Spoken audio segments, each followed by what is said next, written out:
Are you looking for a wave maker for your reef aquarium that's low profile and practically invisible, but you may be having a hard time choosing which one? Well, in today's video, I have the Hygger Wavemaker versus the AI Nero 5 submersible pump.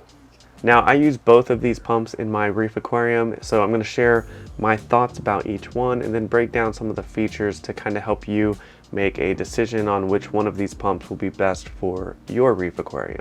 Now, I'm also going to have links to both of these pumps in the description below, so if you want to go check out further information about them, definitely check out the links in the description below. First up, we have the Hygger Wavemaker, which is rated for 2,600 gallons per hour and is recommended for tanks that are 26 gallons to 55 gallons. The Hygger Wavemaker comes with a fairly easy control panel that you can program a schedule. You can program it throughout the day. There's different modes that you can program. There's a wave mode, a random mode, a constant mode, and a nutrition transmission mode that you can program. You can also program the frequency of how fast or slow these modes are operating. So here are some things that I like right off the bat about the Hygger Wavemaker, and that's the form factor. It fits in the palm of my hand, and it's a nice, sleek, low profile design, so it's practically hidden in your reef tank. It's not going to be a pump that's sticking out in your aquarium, so if you're not about a larger pump sticking out in your reef tank and you want to keep a lower profile, then the Hygger Wavemaker definitely fits the bill. Now, the AI Nero 5 Wavemaker clocks in at 3,000 gallons per hour, and it has a similar low profile, sleek design that keeps it practically invisible in your reef tank.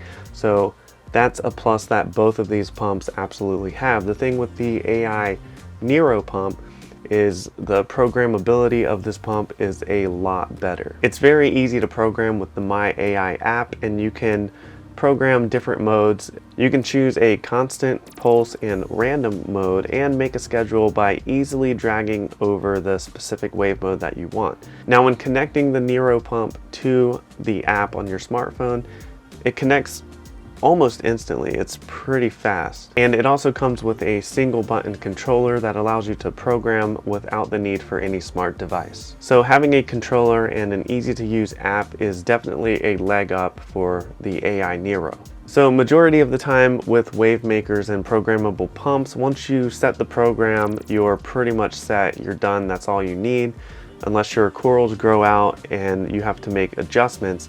But programming on each one of these, I'm gonna have to give the win to the Nero 5 because it's an app on your phone and it's just very easy to operate. It's very intuitive. You just click, drag with your finger, set up your program however you want. It's nice and simple, or it's a lot more simple than the Hygger. Now, to give some credit to Hygger on this one, it is still very easy to program once you know what the buttons do, of course, and I made an entire video about the Hygger Wavemaker, and I will leave the link for that in the description below if you want to look at the operation of it and the setup and everything else that comes with it.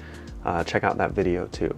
Now, when you program pumps and you set like a pulse mode, depending on what percentage and speed that you're running the pump, you can sometimes, or most of the time, you notice a hum or some kind of noise coming from the pump as it ramps up and down.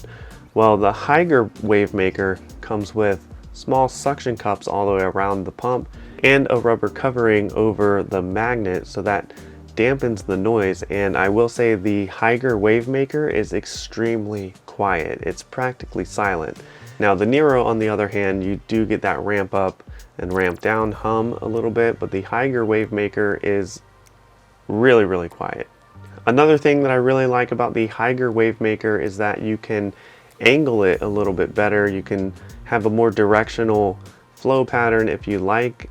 There's just a little bit more movement or adjusting that you can do with the pump to get a different angle in the reef aquarium, whereas the Nero, you can kind of move it to either side, and if you use the Nero guard that protects it from like snails getting in the pump, or like your anemones getting sucked in, or your fish getting sucked in, if you use that guard, now you're not able to position it at all. It just stays locked in, pointing straight ahead. So when thinking about the position of the pump and how loud the aquarium pumps are. I'm going to give the win here to the Hygger Wavemaker because it's extremely quiet and you can position it a little bit better. Okay, so with all of that information, one of the main things I think to consider would be the price point of both of these pumps. How much do they cost? Well, the Hygger Wavemaker comes in at just under $100 at $99, and the AI Nero 5 wave pump comes in at $249 on Amazon. And again, I'm going to leave the links in the description below for you. So if you're more budget conscious on what you're trying to spend for your reef aquarium, then the Hygger Wavemaker definitely wins the battle there. And if you take a look at all of the factors that we talked about today as far as what these pumps are capable of, the Hygger Wavemaker again comes in at 2600 GPH, with the Nero a little bit more at 3000 GPH, so about the same gallons per hour. They have very similar form factor. You can position the Hygger a little bit more. Both of these have the same type of wave modes as far as a constant mode, a random mode, and a pulse or wavemaker mode.